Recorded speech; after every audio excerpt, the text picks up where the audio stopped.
worked at the investment banks, or they're going to be at these Web 2.0 companies that don't get funding. Within 6 months, there's going to be a lot of talent on the street.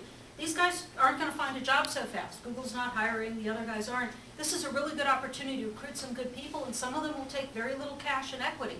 And it may sound terrible, oh, I have to give away 5% of my company. But if you can't finance it any other way, and you're running out of options, and there isn't bank money, and you want to wait, it may be cheaper to give 3% or 2% or 4%. So think about using your stock as currency if you have a really exciting idea and you want to attract good people.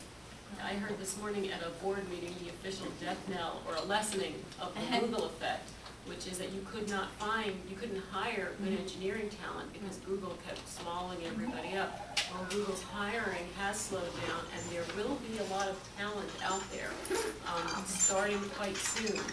And well, it sounds like a bad news story. It's actually a good news because that's how a lot of companies get started. You'll be able to attract talent and be creative about how you hire them and what you offer them for compensation and the way you hire them. Silicon Valley is known for working a lot with consultants as opposed to full-time employees. I think you'll find, Commissioner Rose said that most of the people that participate in Women 2.0 have 9 lives because they're doing 9 different jobs. I think you'll see that even more so in the near term.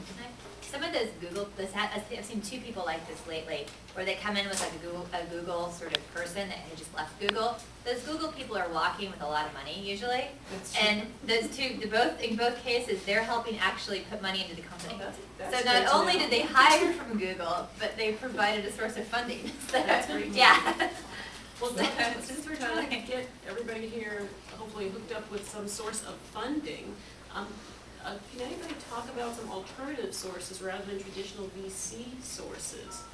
Betty, Shai, you might have something to say to that. So I'd say some more positive news to talk about is over the last 3 or 4 years, there's all these emerging micro-cap VC funds.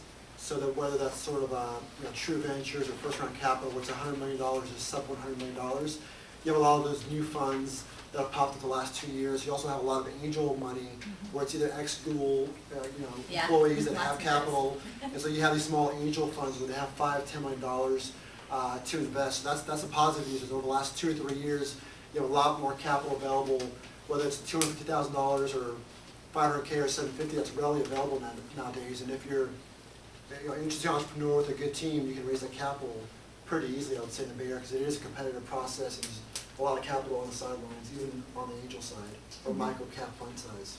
So those are, say, our key alternatives. We're looking to raise a smaller dollar amount, besides asking your parents. And I'd argue that when you go to these angels, they're hearing 50, 100 pitches a week.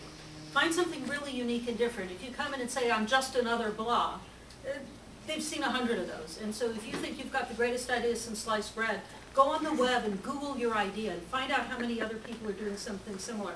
And be able to walk in, and when somebody like a Rebecca says to you in the VC pitch, well, what about so-and-so? And instead of going, who? Oh, well, here's what they do and what I do that's different and why I have a sustainable competitive advantage and what makes me different.